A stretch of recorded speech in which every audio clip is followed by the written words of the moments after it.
La reunión de Ginebra, es una reunión normal que periódicamente tienen los sionistas. La única diferencia es que los protocolos, o sea, las actas de los otros congresos, nadie las tiene, nadie las conoce. Yo siempre he dicho que a mí me encantaría tener los protocolos de los años desde el 96 hasta el 2016. Es decir, fíjate bien qué bien se guardan en secreto, y ahora es imposible, las decisiones que toman en secreto, que son las fundamentales.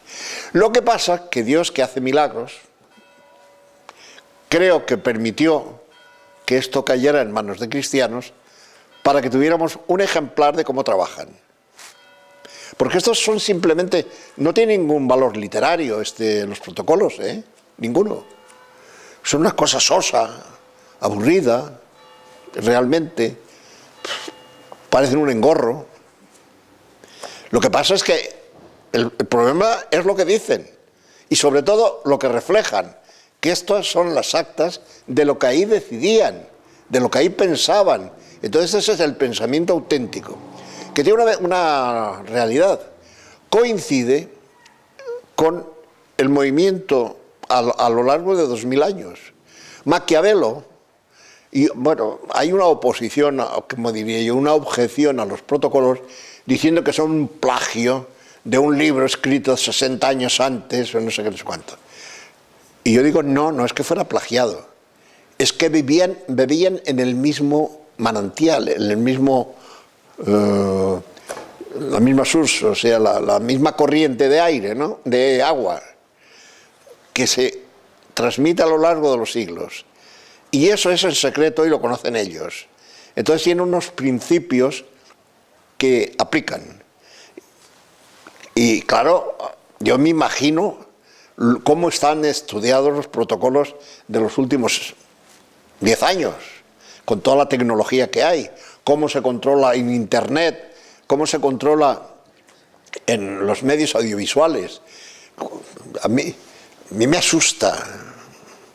Y a mí además me asusta tanto porque, por ejemplo, en el Apocalipsis hay una frase famosa que dicen: tendrán la señal y no comerán el que no la lleve. Entonces no se entendía nada, pero hoy sí se entiende. Y sí se entiende, y lo he explicado en una charla. Cuando yo me jubilé, se me olvidó que había que pasar por la caja a decir que estabas vivo. Y de repente me encuentro con que iba a sacar dinero, no me sacaba en ningún sitio. Y como no iba por el banco, bueno, nada, y me enteré al cabo de un mes de que tenía bloqueado todas las cuentas por la Seguridad Social. Y yo no podía disponer de nada. Fíjate qué fácil es bloquear. Tocan una tecla en los bancos y te desbloquean la cuenta. Tocan una tecla y te bloquean. Pues esto que hace 2000 años era imposible de imaginarse, hoy es muy fácil de imaginarse. Si nos ponen un chip aquí y dice: el que no sea abortista, el que no sea homosexual, el que no defienda, etcétera, etcétera, no come, como van a quitar incluso el dinero corriente, ya está en uso, y en algunas naciones creo que están haciendo la prueba de que no exista el dinero, simplemente las tarjetas. Para todo. Para tomarme una Coca-Cola, para todo. Es decir, el dinero no va a existir. Es decir, todo va a depender del banco, de ese chip que llevas aquí. Pues si tienes el control completo y dicen: pues mira, Jorge no me gusta, ese tío que se muera de hambre. No puede ir a comprar pan porque no le van a dar pan, no puede comprar agua porque no le van a dar agua, no podrá viajar porque no le sacan billete. No le queda más que morirse. Quiero decirte que eso que hace 2000 años no era comprensible, hoy sí, y es real. Es real. Es decir, hoy estás tan controlado que basta que digan: este tío se muere de hambre, y lo matan a hambre. Es decir, los protocolos es el control absoluto de la humanidad por ellos. Es decir, la máxima que tiene aquí es el advenimiento del Rey universal judío. Vamos hacia la globalización. Yo no he tenido tiempo para explicar cosas. En el libro está, ¿no? Por ejemplo, ellos ya en el año 96 dicen que deben desaparecer las fronteras. Anuncian la guerra mundial cuando nunca había habido una guerra mundial. Fíjate hasta qué forma está todo planificado. La primera guerra mundial la planificaron ellos, para destruir Europa. La segunda fue el remate, planificada por ellas.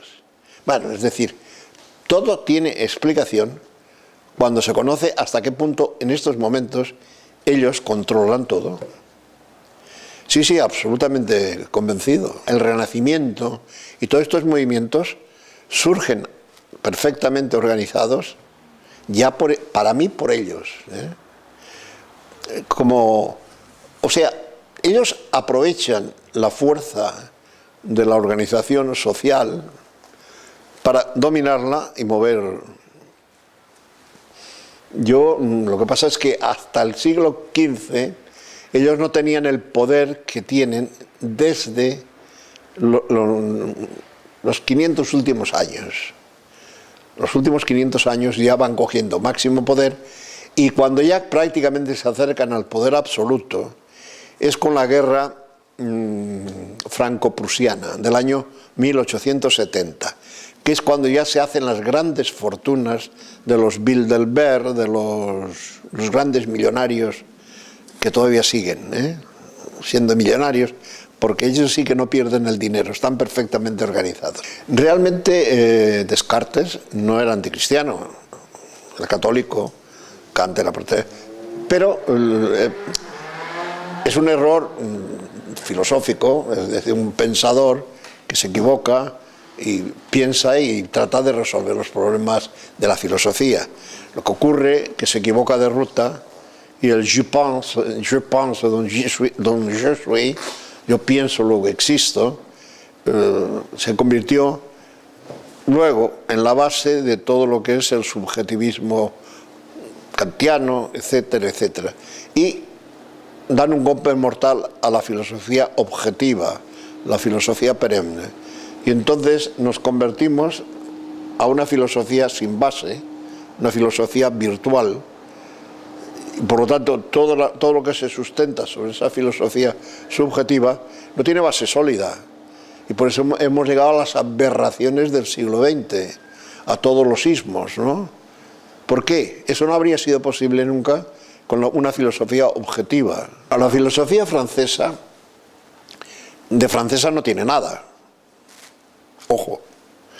El único que tiene de francesa es que ocurrió en Francia, pero podía haber ocurrido en Alemania. O sea, los que la organizaron, que era la masonería, podía haber organizado esa revolución en Alemania.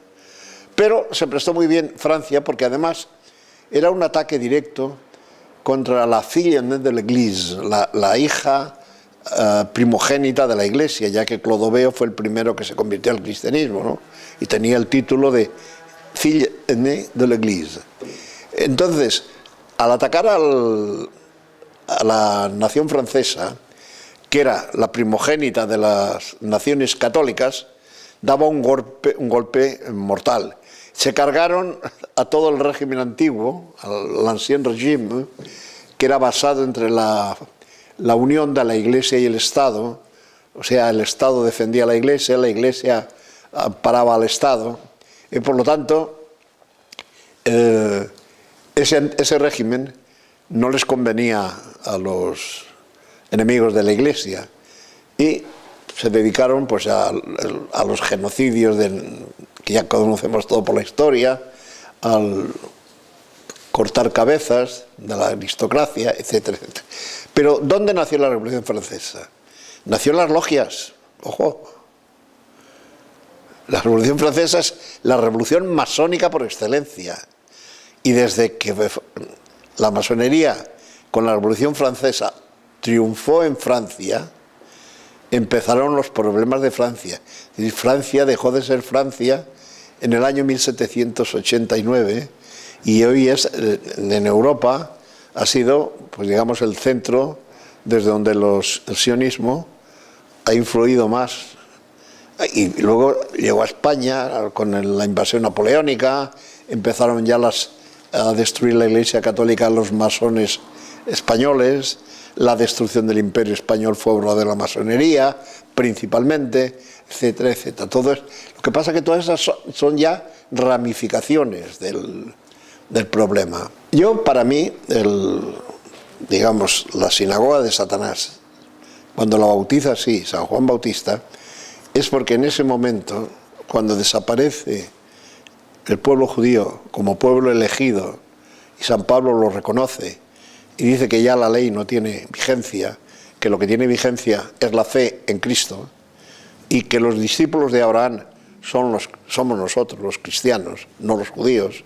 Entonces ya empieza, a mi entender, cuando Satanás, que es más listo que nadie, decide aprovechar las cualidades del pueblo judío, esas cualidades que hemos conocido, la capacidad de organización, la capacidad de adaptación, la inteligencia natural, el movimiento, el dominio de la sociedad, etcétera, etcétera, que lo controlaban perfectamente el Sanedrín, siguen gobernando a los judíos, no desde Jerusalén, que ha sido destruida por Tito, pero sí desde cualquier sitio donde estén, siguen gobernando al pueblo judío,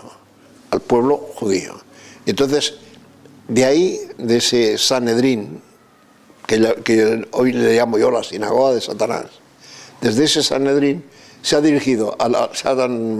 originado a través de los siglos todos los movimientos contra la Iglesia. Primero las herejías, luego el Renacimiento y el luteranismo, luego la Revolución Francesa, luego el apoderamiento de todos los gobiernos por las logias, es decir, luego todos los movimientos de distinta índole, todos surgen en lo que yo llamo el laboratorio de ideas y proyectos de la sinagoga de Satanás. ¿Por qué pienso así? Pues por una razón de pura lógica. Es decir, vamos a ver si me sé explicar. Si yo soy el dueño del mundo, porque tengo todo el oro del mundo, puedo disponer de lo que quiera, para organizar lo que quiera. Yo, evidentemente, la primera cosa que organizo es un laboratorio de ideas y proyectos, donde se planifique la guerra, como el Estado Mayor, contra la Iglesia de Cristo. Entonces, es decir, ¿qué es lo que sostiene al catolicismo? Al catolicismo le aguanta su sentido jerárquico, su disciplina, etcétera, etcétera, su formación en los seminarios, su formación en los colegios católicos, etcétera. Pues vamos a destruir todo eso.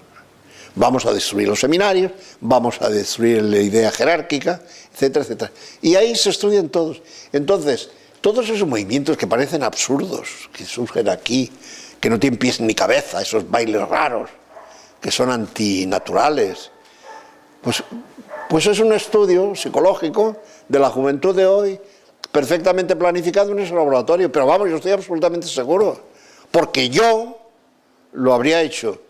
He usado en mis conferencias el famoso argumento de Pío IX cuando proclamó la Inmaculada Concepción.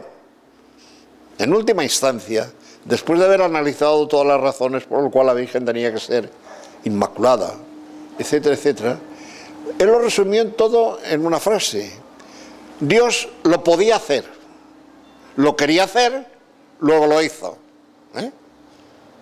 Pues ese argumento lo uso yo para decir, yo tengo todo el poder del mundo, puedo hacer un laboratorio de ideas y proyectos que acabe con la Iglesia Católica. Como lo puedo hacer y lo quiero hacer, lo hago. Yo estoy absolutamente seguro de que el sionismo tiene un equipo genial, donde tiene gente perfectamente preparada y prodigiosamente preparada, donde se estudian todos los proyectos. Por ejemplo, el asesinato de Carrero Blanco, ¿lo hizo la ETA? No, hombre, no. Eso está planeado en el laboratorio de ideas de la sinagoga de Satanás. Y además tiene un símbolo, un signo siempre, que es que nunca se logra descifrar. El expediente del asesinato de Carrero Blanco se ha perdido. Cuando asesinaron a Carrero Blanco había policías que habían avisado ya de que estaban pasando cosas raras. Y en el gobierno de Franco nadie hizo caso. Son datos ciertos. Es decir, la ETA son peleles al servicio de los demás, que hacen el trabajo sucio aparente, no el de organización. se lo dan hecho. ¿Cómo se puede explicar que hagan un túnel en Madrid, en el centro de Madrid, sin que se entere nadie, junto a la embajada americana, etcétera? O sea, que realmente, una de las cosas que yo estoy absolutamente seguro es de que todo, el programa, por ejemplo, yo cuando digo que vamos a tener el gobierno más nefasto para España ahora, es porque ese gobierno ya tiene preparado. A mí cuando me dijeron que Pablo Iglesias había sacado 1.800.000 simplemente al cabo de 2 meses de haberlo fundado, yo por lógica pura digo, eso es imposible. Oh, ¿ha sacado? Digo, sí, que ha sacado 1.800.000 votos, no hay quien lo dude. Pero lo que sí dudo yo, y estoy absolutamente seguro que no es así, es que no está preparado en 2 meses. Efectivamente, que luego se ha descubierto que llevaban 10 años organizándolo. Claro, yo que sé de organización, porque he organizado todo, desde el cincuentenario de Roca hasta Fuerza Nueva, campos, equipos de fútbol, cineforums, y que sé lo que cuesta organizar. A mí me vienen con el cuento de que se puede organizar en 2 meses una forma que en 2 meses sacas 1.800.000. Vamos, eso es de tontos. El creerlo es insultante. Digo que eso es tonto. Es de tontos. Es decir, hay cosas que... Mire, hablando de fútbol, cuando me enteré yo de que Neymar, ahora que estamos de moda de Neymar, había costado 57 millones, y yo le dije a la gente, digo, mira, yo no sé si ha costado 57 millones, pero eso es una mentira como una catedral. O sea, ¿por qué? Es que tiene mucho cariño a Barcelona. Digo, por mucho cariño que tenga el Barcelona, el representante de Neymar, los que tienen derechos sobre Neymar, ¿van a tirar 100 millones? Hombre, ¿por qué lo dices? Porque Florentino, que es un señor que mundialmente es conocido por su capacidad de gestión y que tiene una de las empresas más importantes del mundo y que sabe lo que es dirigir empresas, dijo, cuando fue a contratar a Neymar, a mí me cuesta 150 millones y yo no estoy dispuesto a gastar 150 millones. O sea, que a Florentino le costaba 150 millones y al Barça 50. No. Pues yo le dije, bueno, pues este argumento que usé yo el primer día que lo firmaron, ahora lo está usando todo el mundo, pero es de pura lógica. Es decir, es de sentido común. Hay cosas que no tienen explicación si la lógica es la lógica. Es decir, la historia está perfectamente marcada por el predominio de la sinagoga de Satanás, o la ciudad de Dios, o la ciudad de la tierra, ¿no? Empieza la evangelización del mundo y empieza a mejorar el mundo donde entra el evangelio, Europa. Ellos se mueven y vienen las persecuciones para acabar con los cristianos, pero tiene el efecto contrario, es decir, la sangre de los cristianos, la sangre de los mártires es semilla de cristianos. Llega un momento, 300 años, en que por fin viene el famoso Edicto de Milán, en que se convierte Constantino al catolicismo. Viene la libertad de la Iglesia, le da facilidades a la Iglesia con el poder que tiene de la verdad, organiza un mundo maravilloso que los enemigos de Cristo llaman la edad oscurantista, cuando es la más brillante. Es decir, no ha habido época más brillante que la Edad Media. No tenían los medios materiales que tenemos nosotros, pero lo que queda indica que fue una edad, las catedrales hablan por sí solas. Hubo una paz tremenda y progresaron las ciencias, la teología. Luego lo que ocurre es que viene inmediatamente las ciudades de la tierra, la ciudad de Satán, contraataca con el Renacimiento. El Renacimiento es la vuelta hacia el paganismo. Esa es la realidad. O sea, son volver a las ideas paganas, de la pintura griega, cristiana, a la pintura renacentista, aunque fuera la Iglesia Católica la primera promotora, evidentemente lo humano pasa por encima de lo divino. O sea, la edad moderna es realmente un paso atrás en el cristianismo. Luego viene, después de eso, ya vamos... O sea, tuvimos un milenio de cristianismo y luego viene un milenio de descenso. Del modernismo, de la Edad Media para acá, salvo la obra de España, que es todo lo contrario, convierte dos continentes al catolicismo, Europa empieza la decadencia. Empieza con la herejía protestante y luego con los errores de tipo modernista, fruto de la filosofía subjetiva. Acaba en los ismos, en el nazismo, en el socialismo, en el fascismo, en todo. Es decir, y luego pues se ha acelerado con la derrota de Europa y pasar la hegemonía a los Estados Unidos, y viene una vida materialista, de confort, con ideas equivocadas. El pueblo americano materialmente está fantástico, pero han hecho experimentos que ahora están todos de vuelta viendo que han fracasado y los queremos probar en Europa, ¿no? Una educación totalmente equivocada. La educación buena y correcta era la que empezó con los monjes y luego continuó con las congregaciones religiosas en el siglo XVIII, con los jesuitas, con los colapios, antes ya, y luego después de la Revolución Francesa, esa cantidad de congregaciones enseñantes, los maristas, gabrielistas, marianistas, etcétera, etcétera, que fueron unos modelos de educación y levantaron otra vez la fe en Francia. Pero en Francia, como tenían el gusano dentro, vino la persecución de Combes y expulsaron a todos los religiosos otra vez de Francia, que vinieron a España y América, lo cual fue una buena cosa para España, para América. Pero en fin, es decir, estos han sido los movimientos el movimiento de esta guerra de la ciudad de Dios, o de la ciudad de la tierra contra la ciudad de Dios. Y podemos resumir a grandes rasgos: 1000 años de subir y 1000 años de bajar.